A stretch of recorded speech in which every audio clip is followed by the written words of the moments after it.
जय स्टूडेंट, हम रिकेप करेंगे जो भी वर्क और पावर एनर्जी पढ़े हैं। पहले मैंने क्या पढ़ा था? वर्क। तो वर्क को हम रिकेप करते हैं पहले, ठीक है।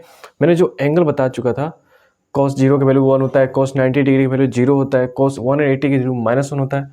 और एक क्वेश्चन भी सॉल्व किया था cos 30 डिग्री पर, जो √3/2, ठीक है। तो जो हम पढ़ेंगे 10th क्लास में, मैक्सिमम क्वेश्चन इसी पे देखने को मिलेगा 180 तक, ठीक है ना। इसी पे क्वेश्चन देखने को मिलेगा आपको। 11th में जाएंगे तो आपको इन सबसे एंगल बेसिस क्वेश्चन देखने को मिल जाएंगे। तो अभी जो रिकेप करते हैं, जो वर्क में पढ़ा था मैंने, वर्क का फॉर्मूला क्या बताया था? वर्क जो होता है force into displacement cos theta, ये होता है। फिर एक और बताया था वर्क का फॉर्मूला, क्या बताया था? फोर्स इंटू डिस्प्लेसमेंट भी होता है, ये भी बताया था। और इतने दो बताया था मैंने, ठीक है। अब ये कब कैसा होता है फॉर्मूला, ये बता रहा हूँ मैं। जो मैं बताया था उसे सब रिकेप कर रहा हूँ। बता रहा था कि एक बॉडी है जो इधर 2 मीटर डिस्प्लेस हो रही है, फोर्स इधर 2 मीटर डिस्प्लेस किया जा रहा है, मतलब इस पोजीशन से ए पोजीशन से बी पोजीशन तक लाया जा रहा है। यहाँ पर बॉडी जो बॉक्स है, ठीक है, इस बॉक्स को ए से बी पर लाया गया है, 2 मीटर की दूरी है। और कितने न्यूटन फोर्स लगाया गया है इधर खींचने के लिए? इधर खींचने के लिए कितने न्यूटन फोर्स लगाया गया है? 10 न्यूटन, ठीक है। तो देखिए, जिधर डिस्प्लेस हो रहा है उधर ही क्या है? फोर्स लग रहा है। बॉडी इधर ही आ रहा है, डिस्प्लेस इधर ही हो रहा है, फोर्स क्या है? इधर ही लग रहा है। जिधर फोर्स लगा रहा है बॉडी क्या है? इधर ही डिस्प्लेस हो रहा है, ठीक है। इनके बीच जो एंगल बन रहा है, तो देखिए 0 डिग्री है। क्या है? इनके बीच जो एंगल बन रहा है, क्या कोई एंगल बन रहा है? नहीं बन रहा है। तो क्या है? 0 डिग्री है। तो 0 डिग्री होने के कारण क्या बन जाएगा? यहाँ पर जो वर्क का फॉर्मूला हो जाएगा आपका एफ एस, कॉस की जगह क्या रख देंगे? 0 डिग्री। तो यहाँ क्या बन जाएगा? एफ एस कॉस थीटा का वैल्यू कितना होता है? 1। इसलिए क्या बन गया? जी, इस पूरे वैल्यू का 1 हुआ। तो वर्क का फॉर्मूला क्या हो गया? एफ डॉट एस, मतलब फोर्स इंटू डिस्प्लेसमेंट हो गया फॉर्मूला आपका, ठीक है। इस कंडीशन में तो यहाँ पर कितना वर्क आ जाएगा आपका? 10 × 4 से, और 2 metre displace unit 20 joule. 20 newton metre होगा, तो न्यूटन मीटर बराबर कितना होता है? जूल होता है, ठीक है। तो इस कंडीशन में क्या होता है? एफ डॉट एस होता है। वर्क का जो फॉर्मूला होता है ये होता है। ये कब फॉर्मूला होता है? जिस डायरेक्शन में फोर्स लग रहा है उसी डायरेक्शन में बॉडी डिस्प्लेस हो रही है, तो फॉर्मूला कौन सा लग जाता है? ये। क्लियर? 200 मैंने पॉइंट बताया था 90 डिग्री पर। और कोई बॉडी, मैंने कुली लिया था एग्जाम्पल, ठीक है। क्या कुली का एग्जाम्पल लिया था? कि कुली है, ठीक है, इसके सर पर अपने बैग लिया है, और क्या है? डिस्प्लेस हो रहा है। डिस्प्लेस हो रहा है, ये अर्थ पर, अर्थ के सरफेस पर है। कहाँ पर है? अर्थ सरफेस पर है, डिस्प्लेस हो रहा है। तो बताइए बॉडी किधर डिस्प्लेस हो रहा है? इधर। लेकिन फोर्स किधर लग रहा है? इस बॉडी के ऊपर फोर्स किधर लग रहा है? डाउनवर्ड, वर्टिकली डाउनवर्ड ग्रेविटी लग रहा है। कौन सा? अर्थ की ग्रेविटी टुवर्ड्स द सेंटर। जो अर्थ की सेंटर है, टुवर्ड्स द सेंटर की ओर लग रहा है। जो फोर्स लग रहा है वो तो इधर डिस्प्लेस हो रहा है। कुली जो है इस तरह बैग लगे, इस तरह कर आगे चल रहा है। लेकिन जो फोर्स लग रहा है वर्टिकली डाउनवर्ड लग रहा है, नीचे लग रहा है, ठीक, टुवर्ड्स सेंटर की ओर। तो फोर्स जो है नीचे लग रहा है, ठीक है। ये फोर्स की डायरेक्शन है। इधर क्या हो रहा है? डिस्प्लेसमेंट हो रहा है। तो इनके बीच जो कोण बन रहा है, कितने एंगल जो बन रहा है, कितने डिग्री का? 90 डिग्री का था। तो कॉस 90 वैल्यू कितना होता है? 0। सपोज मान लीजिए यहाँ से यहाँ तक गया है वो, ये कुली जो है यहाँ से यहाँ तक गया है, यहाँ से यहाँ तक 2 मीटर, यहाँ मान लीजिए 2 मीटर। जो इस पर फोर्स लग रहा है मान लीजिए 50 न्यूटन का फोर्स, जो अर्थ के द्वारा, अर्थ की ग्रेविटी के द्वारा, अर्थ जो है अपनी ग्रेविटी के द्वारा जो इस बॉडी पर, जो इस कुली पर फोर्स लगा रहा है, वो 50 न्यूटन लगा रहा है। तो वर्क ज्ञात करिए। What is work? 4 into displace cos theta होता है। फॉर्मूला होता है फोर्स इंटू डिस्प्लेसमेंट। तो वर्क इक्वल टू, देखिएगा फोर्स कितना है? 50 न्यूटन, डिस्प्लेसमेंट कितना है? 2 न्यूटन, और कॉस थीटा कितना है? 90 डिग्री। तो कॉस 90 डिग्री वैल्यू क्या होता है? 0 होता है। तो ये 0 हुआ, तो पूरा मल्टीप्लाई में टोटल टर्म में कितना हो गया? 0। यानी कुली जो है वर्क कुछ भी नहीं कर रहा है, इसका मतलब फिजिक्स के लैंग्वेज में ये हुआ, फिजिक्स के अकॉर्डिंग ये हुआ कि कूली जो है वर्क नहीं कर रहा है, वो एक्चुअली में तो वर्क कर रहा है वो तो एक्चुअली हम लोग जो आम भाषा में बोलते हैं वर्क कर रहा है, तो वो कर रहा है क्योंकि मसल पावर यूज कर रहा है। लेकिन फिजिक्स के लैंग्वेज में ये वर्क नहीं किया क्योंकि ये जो है डिस्प्लेस हो रहा है और जो फोर्स लग रहा है वर्टिकली डाउनवर्ड, तो इनके जो फोर्स और डिस्प्लेसमेंट के बीच जो बन रहा है एंगल 90 डिग्री हो जा रहा है। इसके कारण क्या हो जा रहा है, वर्क जीरो हो जा रहा है। ठीक, यहाँ पर वर्क जीरो नहीं था, क्यों? क्योंकि यहाँ पर जो फोर्स और डिस्प्लेसमेंट के बीच जो एंगल थी, फोर्स और डिस्प्लेसमेंट के बीच जो एंगल थी कितनी थी, 0 डिग्री। तो इसलिए क्या होगा यहाँ पर 0 डिग्री, इसलिए क्या होगा यहाँ पर वर्क हो रहा था। और जिस डायरेक्शन में फोर्स है उसी डायरेक्शन में डिस्प्लेसमेंट हो रहा था। तो 0 डिग्री जब फोर्स और डिस्प्लेसमेंट के बीच जब 0 डिग्री बनता है ना, तो अभी बोला जाता है मैक्सिमम वर्क हुआ है। तो मैक्सिमम वर्क कब होता है, जब कॉस 0 डिग्री पर, कॉस क्या हो, 0 डिग्री हो, मतलब एफ और एस के बीच जब 0 डिग्री बन रहा हो तभी क्या होता है, मैक्सिमम वर्क डन होता है। और मिनिमम वर्क डन कब होता है, जब फोर्स और डिस्प्लेसमेंट के बीच 90 डिग्री बन रहा हो। फोर्स और डिस्प्लेसमेंट के बीच कितने बन रहा हो, 90 डिग्री एंगल। देखिए यहाँ पर फोर्स इधर लग रहा है, डिस्प्लेसमेंट इधर, इनके बीच कितना एंगल लग रहा है, 90 डिग्री। तो 90 डिग्री क्या हो रहा है, तो ये क्या हुआ, फोर्स और डिस्प्लेसमेंट के बीच 90 डिग्री होने के कारण मिनिमम फोर्स हो जा रहा है, मिनिमम वर्क डन हो रहा है। क्योंकि देखिए वर्क डन कितना है, 0। तो 0 आपका वर्क डन ही क्या है, मिनिमम वर्क डन है। और मैक्सिमम आपका वर्क डन कब है, जब कॉस आपका मतलब फोर्स और डिस्प्लेसमेंट बीच जब 0 डिग्री बनता है तो क्या होता है, आपका मैक्सिमम वर्क डन होता है। क्योंकि कॉस 0 के वैल्यू कितना होता है, 1। तो मैक्सिमम वर्क डन के लिए कौन सा फॉर्मूला है, work equal to F dot S. अब मिनिमम वर्क कितना होगा, 0 होता है, क्योंकि कॉस 90 की वैल्यू कितना होता है, 0। ये बता चुका था दोनों, ठीक है। अब मैं बता रहा हूँ कॉस 180 डिग्री, कॉस 180 डिग्री कब होता है, 180 डिग्री इक्वल टू -1 दिया है, तो कब वर्क निगेटिव हो जाता है, when our work become negative. ये हम समझेंगे वर्क हमारे निगेटिव कब होता है। हम 2 एग्जांपल समझेंगे, एकदम क्लियर समझ जाएंगे। देखिए एक बॉक्स है, ठीक है, कोई बंदा इधर ये 50 न्यूटन से इस बॉक्स खींच रहा है, एक बंदा जो है जो मैं 10 न्यूटन से इस बॉक्स को खींच रहा है। ये क्या है, एक बॉक्स है, तो कोई बंदा है यहाँ पर जो क्या रहा है, इस बॉक्स को 10 न्यूटन से खींच रहा है, और इधर एक बंदा है वो क्या 50 न्यूटन से खींच रहा है। तो बताइए ये बॉक्स किधर डिस्प्लेस होगी, 50 न्यूटन की तरफ। जाहिर सी बात है, इट्स ऑब्वियसली 50 न्यूटन की तरफ क्या होगी, बॉक्स डिस्प्लेस होगी, और 10 न्यूटन की तरफ बॉक्स डिस्प्लेस नहीं होगी, वो क्या होगा, उसी की तरफ चला जाएगा कि नहीं। तो मैक्सिमम फोर्स किधर इधर लग रहा है, तो बॉक्स किधर डिस्प्लेस होगी, इधर ही होगी। तो यहाँ देखिए फोर्स इधर लग रहा है और बॉक्स किधर है, इधर ही डिस्प्लेस हो रही है। तो इनके बीच जो वर्क डन हो गया, क्या हो गया, पॉजिटिव होगा। जो भी वर्क डन, मान लीजिए यहाँ पर कोई कुछ बॉडी डिस्प्लेस हो गई, तो इनके बीच जो एंगल बनेगा, फोर्स इधर हो रहा है, डिस्प्लेसमेंट इधर हो रहा है, तो इनके बीच जो एंगल बनेगा कितने डिग्री का बनेगा, 0 डिग्री का। तो वर्क इधर क्या हो जाएगा, मैक्सिमम हो जाएगा। अब पॉजिटिव होगा, क्योंकि पॉजिटिव आ रहा है, देख रहे हैं।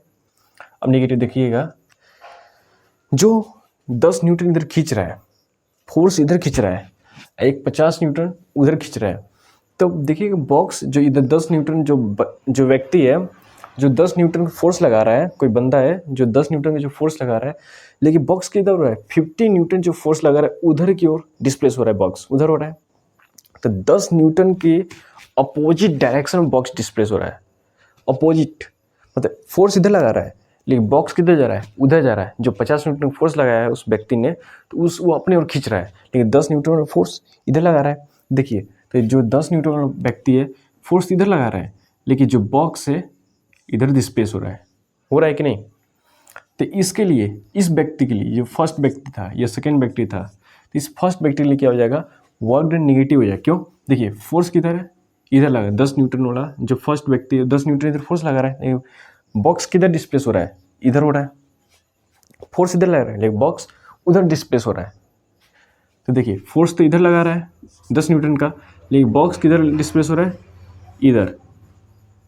क्यों, क्योंकि उधर वाला जो है 50 न्यूटन फोर्स लगा रहा है, ज़्यादा लगा रहा है, 40 न्यूटन ज़्यादा फोर्स लगा रहा है, इसलिए बॉक्स उधर डिस्प्लेस हो रहा है। लेकिन 10 न्यूटन तो इधर फोर्स लगा रहा है, कि इधर बॉक्स आ नहीं रहा है, बॉक्स किधर जा रहा है, वहाँ उधर जो 15 न्यूटन लगा रहा है उसकी ओर। तो इसके बीच देखिए जो है फोर्स इधर लगा रहे हैं, लेकिन बॉक्स किधर हो रहा है, इधर डिस्प्लेस हो रहा है। तो इनके बीच जो एंगल बनेगा कितनी डिग्री बनेगा, 180 डिग्री का बनेगा ना। तो अब देखिए यहाँ से यहीं से आएगा, तो cos 180 का वैल्यू क्या होता है, -1। तो वर्क का फॉर्मूला क्या हो जाएगा, फोर्स टू डिस्प्लेसमेंट cos 180 डिग्री। तो जो वैल्यू आ जाएगा नेगेटिव में आएगा। तो वर्क आपका कब नेगेटिव हो जाता है, जब आपका फोर्स और डिस्प्लेसमेंट दोनों अपोजिट डायरेक्शन में हो, तो उस कंडीशन में आपका वर्क डन कितना होता है, नेगेटिव होता है। जो भी वैल्यू होगा नेगेटिव। तो कंफर्म हो गया पॉइंट सब। एक और एग्जांपल ले लेता हूँ कब नेगेटिव है। अब मान लीजिए एक बॉल लिया मैंने, ठीक है, बॉल को मैंने क्या ऊपर फेंका, डिस्प्लेस मैंने फेंका, डिस्प्लेस किधर किया, ऊपर डायरेक्शन में, लेकिन अर्थ की जो ग्रेविटी है वो नीचे खींच रही है। बॉल को मैंने कहाँ फेंका है, इधर ऊपर डायरेक्शन में मैंने बॉल को फेंक दिया है, लेकिन डिस्प्लेसमेंट किधर हुआ है हमारा, बॉल डिस्प्लेसमेंट बॉल किधर ऊपर हुआ है, क्योंकि मैंने ऊपर फेंका है। लेकिन जो ग्रेविटी है हमारी अर्थ की, जो अर्थ की में ग्रेविटी है, इसे डाउनवर्ड खींच रही है। फोर्स किधर लगा रही है अर्थ हमारी, डाउनवर्ड। इस बॉल पर किधर लगा रही है, नीचे की तरफ लगा रही है। लेकिन बॉल हम किधर फेंके, ऊपर फेंके हैं, तो डिस्प्लेस ऊपर हुआ है, लेकिन फोर्स किधर लग रहा है, नीचे। क्यों नीचे लग रहा है, क्योंकि अर्थ अपने ग्रेविटी फोर्स के कारण नीचे खींच रही है इस बॉल को। तो इसलिए फोर्स ये डिस्प्लेसमेंट तो ऊपर हो रहा था, लेकिन फोर्स किधर लग रहा है, नीचे। तो फिर भी देखिए यहाँ पर कितना हो गया, इनके बीच कोण जो एंगल हुआ कितना हुआ, 180 डिग्री हो गया। इस कंडीशन में भी क्या हो गया, आपका वर्क डन नेगेटिव हो गया, ठीक है। लेकिन जब बॉल, यही बॉल जब नीचे आ रही होगी, नीचे आ रही होगी, तो देखिए किधर डिस्प्लेस हो रही है, नीचे हो रही है, क्योंकि नीचे आ रही है तो नीचे ही डिस्प्लेसमेंट मतलब क्या, नीचे डिस्प्लेस मतलब क्या होता है, डिस्प्लेसमेंट मतलब अपने जगह से चेंज होना। तो देखिए तो ये बॉल ऊपर चली गई, ऊपर गई थी तो फोर्स नीचे लग रहा था, दोनों अपोजिट था।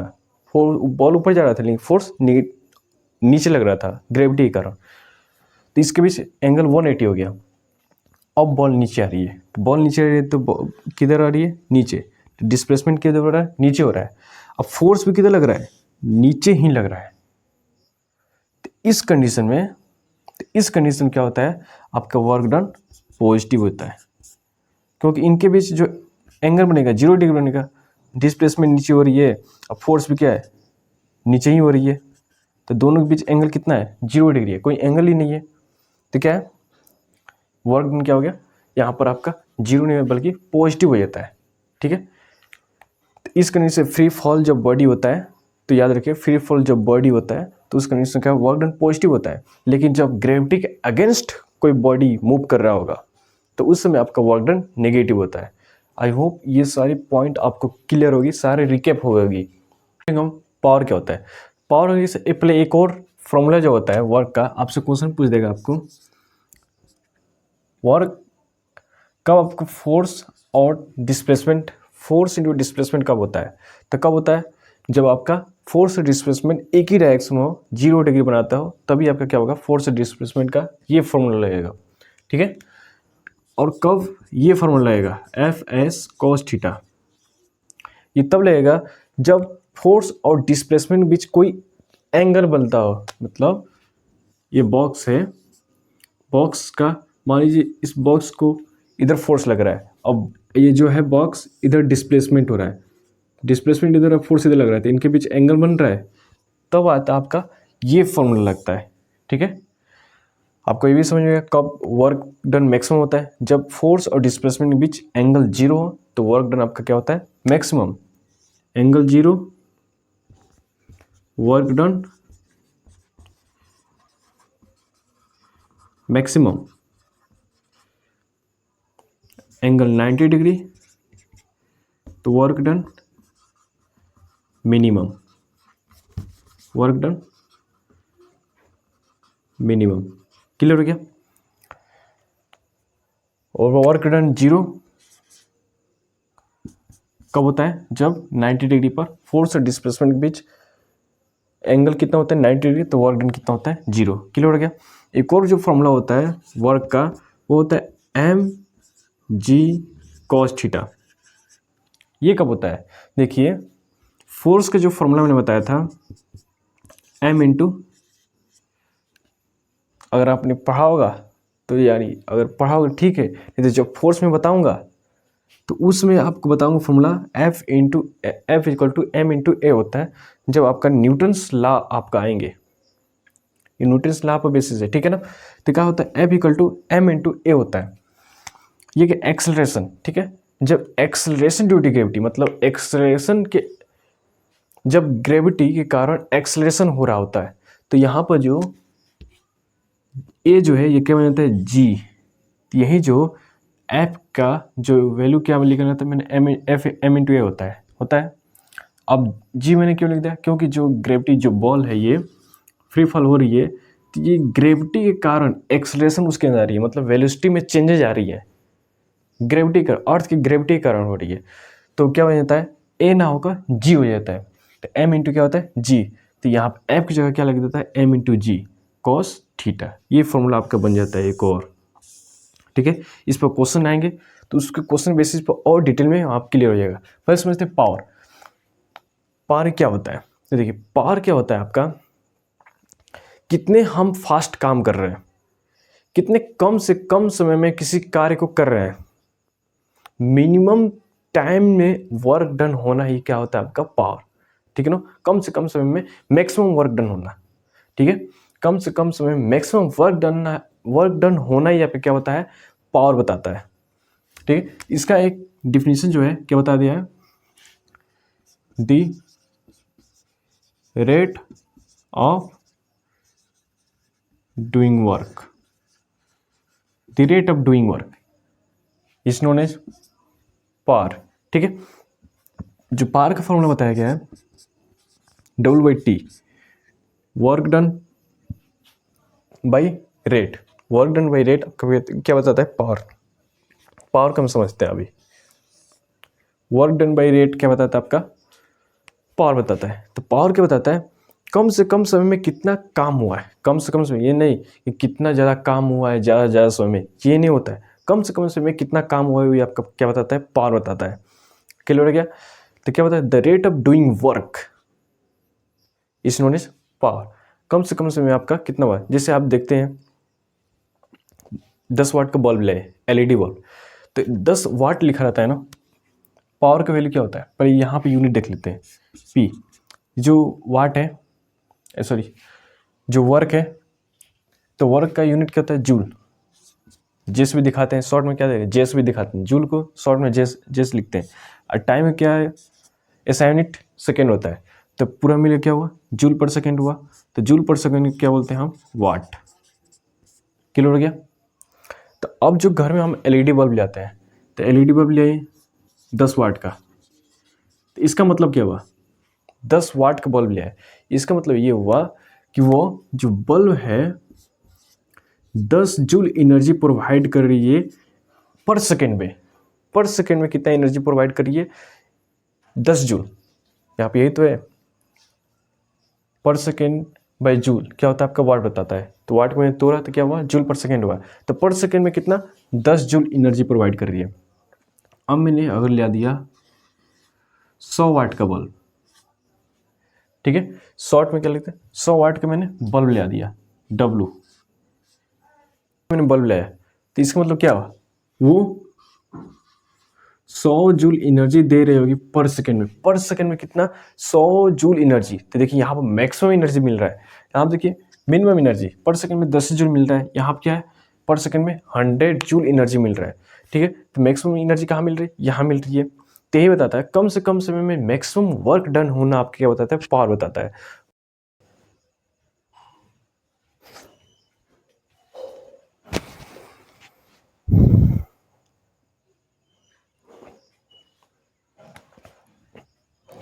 क्या बोलो हॉर्स पावर, तो 1 हॉर्स H लिखते हैं और पावर को P।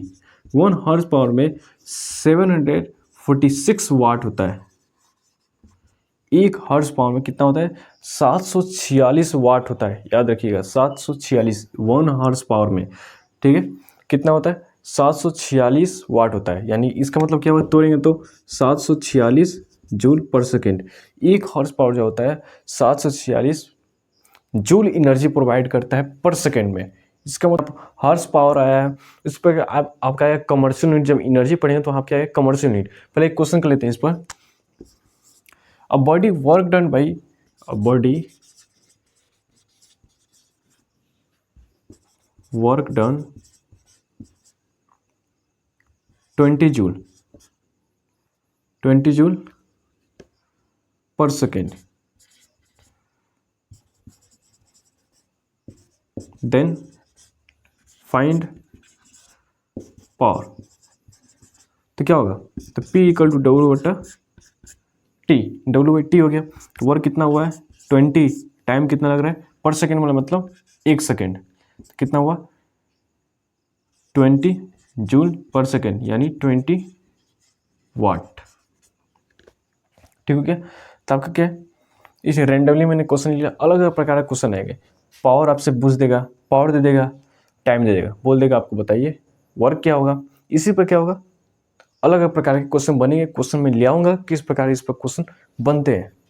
एक चीज़ क्या है, जब लाइट चैप्टर में पढ़ाया था प्रिज्म, तो उसमें मैंने एक डायग्राम थोड़ा गलत बता दिया था प्रिज्म का। जैसे ये प्रिज्म है, मैंने कमेंट में मेंशन भी किया हूँ, क्या मैंने गलत बताया था कि वाइट लाइट रे पास कर रही है, ठीक है, तो यहाँ पर ये क्या होगी, रेड मीडियम डेंस मीडियम में आ रही है, तो ये ऐसे चली जाएगी। तो वाइट लाइट रे आ रही है तो क्या होगी, 7 कलर में स्प्लिट होती है। 7 कलर में क्या होती है, ये ऐसे ऐसे स्प्लिट होती है 7 कलर में, ठीक है। और क्या होती है, पुनः डेंसेस रे मीडियम आ रही है तो क्या हो जाएगी, अवे फ्रॉम द नॉर्मल, ऐसे चली जाएगी। तो मैंने विबग्योर नाम लेते लेते मैंने क्या किया था, डब्ल्यू ऊपर दिखा दिया था, वी ऊपर दिखा दिया था, आई बी ऐसे दिखाया था, जो कि वो सीक्वेंस थोड़ा गलत है। जो मैंने विबग्योर बताया था, विब लिख रहा हूँ, जो बताया था मैंने क्या, विब ग्योर, विब ग्योर। तो मैंने ऐसे लिख दिया था कि ऐसे नहीं होता है, ऐसे लाइट ऊपर से रेड, पहले पहले कौन सा होता है, रेड, ठीक है, उसके ऑरेंज, येलो, ग्रीन, ऐसे क्या होता है आपका ब्लू, इंडिगो, वायलेट, ऐसे नीचे जाता है। सबसे कम आपका रेड बैंड होता है, क्योंकि रेड का क्या होता है, मैक्सिमम वेव लेंथ होता है। तो मैंने सब कुछ बताया था वो सब सही है, लेकिन डायग्राम में थोड़ा क्या उल्टा बता दिया था, रेड को मैंने नीचे लिख दिया था। तो आप डायग्राम से, मैंने कमेंट में डाला भी है कि मैंने क्या मिस्टेक किया था, ठीक है। तो आपके क्या, रेड से आएगा, पहले रेड होगा, फिर ऑरेंज होगा, येलो होगा, ग्रीन होगा, ब्लू होगा, इंडिगो होगा और वायलेट होगा, ऐसे होगा, ठीक है। जो कि मैंने सीक्वेंस गलत लिया था, पहले मैं वायलेट डाल लिया था, तो वैसा नहीं होगा, सीक्वेंस आपका ऐसे जाएगा। और बाकी सब जितने बताए सब क्लियर है, सब सही है।